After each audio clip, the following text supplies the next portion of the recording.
Hello, I'm Specialist Shrum, aka T Shroom, and I'm in the Florida National Guard, which is why I'm currently in the Army, but also have a beard. On this Memorial Day, we pause and remember those who served, but did not come home. Memorial Day is distinct from Veterans Day because it's less of a celebration and more of a solemn contemplation of the cost of our freedom as Americans. If you are a part of our audience who is not an American, I welcome you to keep watching if you're interested. In this video, I'm going to discuss a brief history of American Memorial Day, and then we're going to do what we do best here at CryptoJeb. We're going to dive right into the essentials of crypto, tailored for today's military service men and women. So without further ado, let's go ahead and dive right on into it.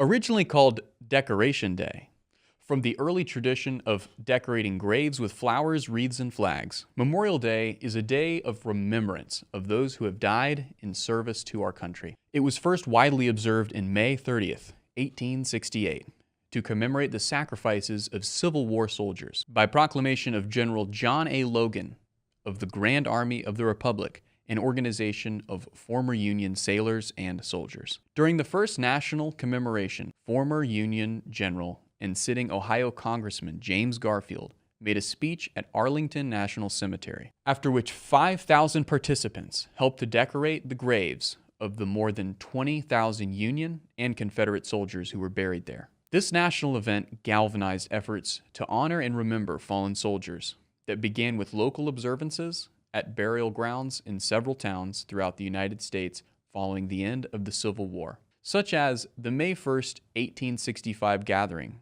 in Charleston, South Carolina, organized by freed slaves to pay tribute and give proper burial to Union troops. In 1873, New York was the first state to designate Memorial Day as a legal holiday.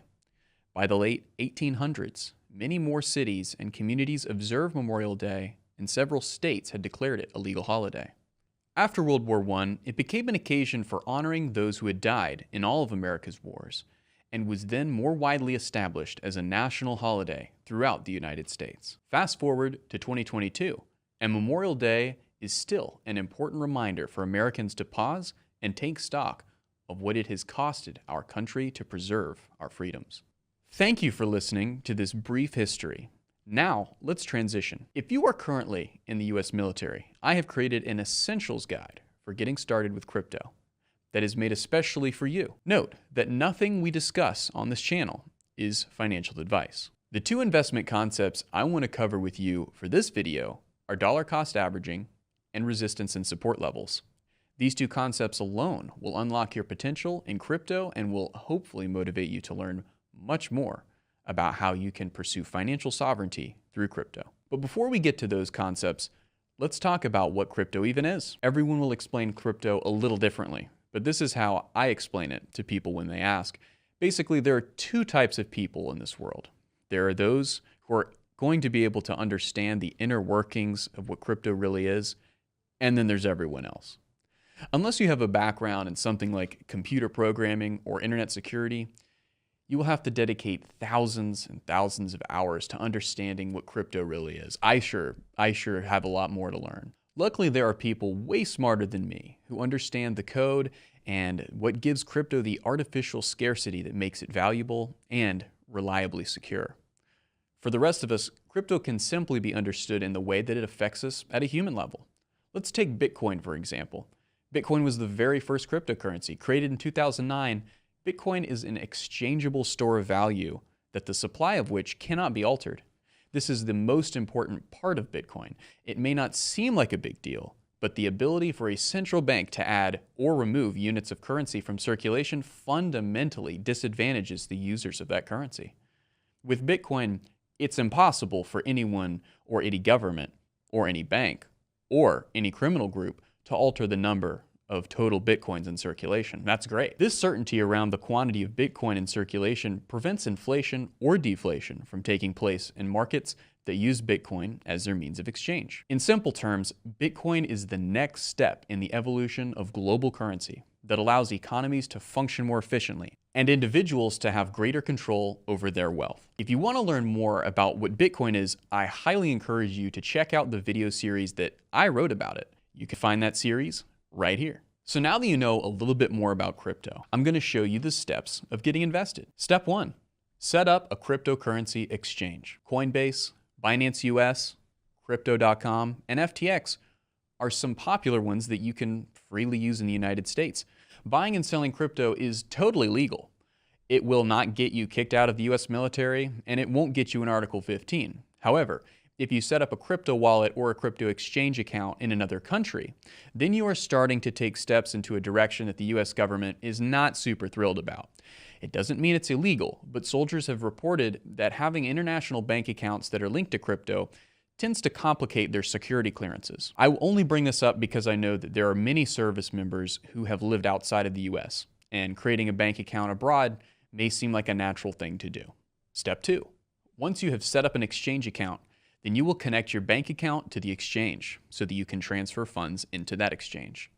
Note that setting up an account on exchange, like the ones I have listed above, will necessitate you giving them your personal information. This is a way for these exchanges to comply with US laws that seek to prevent people abusing crypto as a tool to launder money or pay for criminal goods and services. Listen, I use these different crypto exchanges and I always hate giving out my personal info, but I have found that I have no reason not to trust them. Step 3. Once you have your bank account set up, then you're ready to buy and sell crypto. Bitcoin and Ethereum are coins that I own a lot of, but I also own a few altcoins. If you want to learn more about altcoins and what are the best coins to buy, then tune in every weekday at 10 a.m. when our channel goes live to cover everything that matters in crypto. It's a lot of fun and it's super helpful. If this is the first time you've ever invested in anything, then you are going to want to be, and I cannot stress this enough, very careful. Crypto markets are more volatile than stocks and bonds, but if you stick to one basic rule, then you should be fine. Never invest more than you're willing to lose. Once you've exchanged US dollars for the crypto of your choice, then you have a choice to make. You can either keep your coins on what is called a hot wallet, or you can transfer them to an ultra-safe cold storage wallet. As you learn more about crypto, you will understand why this step is a very popular option. For more on the different kinds of wallets, you can check out this video I also made to help explain them in depth. Once you have set up these accounts, you will want to start looking at crypto charts to see how the price of your coins is changing. Over a long period of time, the price of Bitcoin has increased dramatically.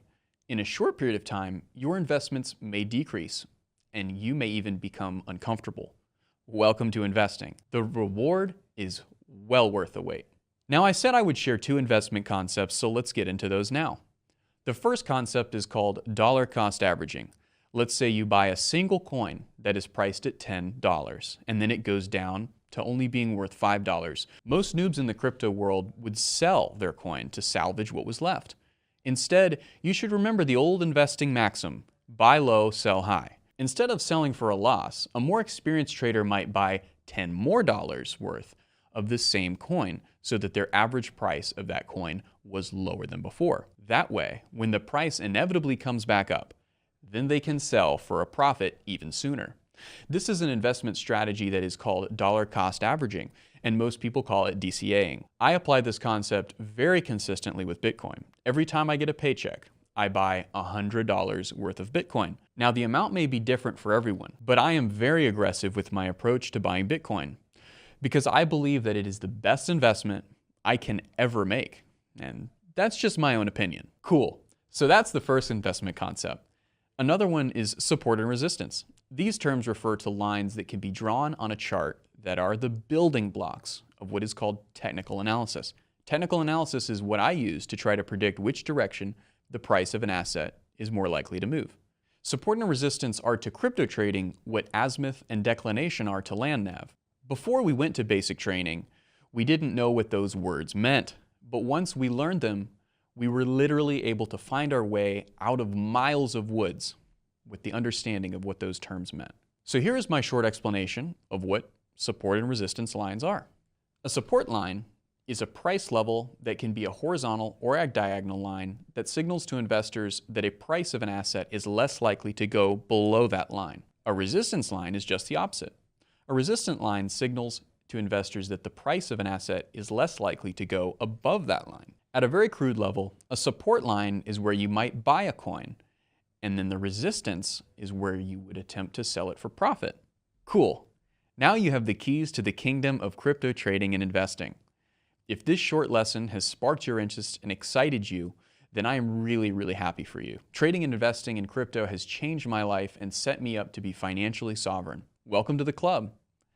As we close, I want to mention that if you are new to investing, you are going to want to understand that you do have to pay taxes on profits that you earn. In order to do so, you will need to do your own research because there's only so much I can say without being a registered tax professional. There is a link in the description of this video that will take you to our trusted tax partner, Lorenzo Tax. Lorenzo is a good guy to talk to about tax prep, and he can probably save you a ton of money in tax savings that you might be missing elsewhere in your finances. Also, quick note, believe it or not, I'm not the only military guy who's a part of this whole crypto world. There is a director of operations, 2nd Space Launch Squadron, for the Space Force named Jason Lowry. He is very active on Twitter and is extremely knowledgeable about Bitcoin. All right, I'll end this video with a moving quote of memorial from James A. Garfield from May 30th, 1868 at Arlington National Cemetery. Thank you for sharing this moment of remembrance with us here at the channel.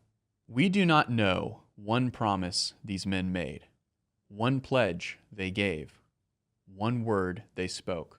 But we do know they summed up and perfected by one supreme act the highest virtues of men and citizens.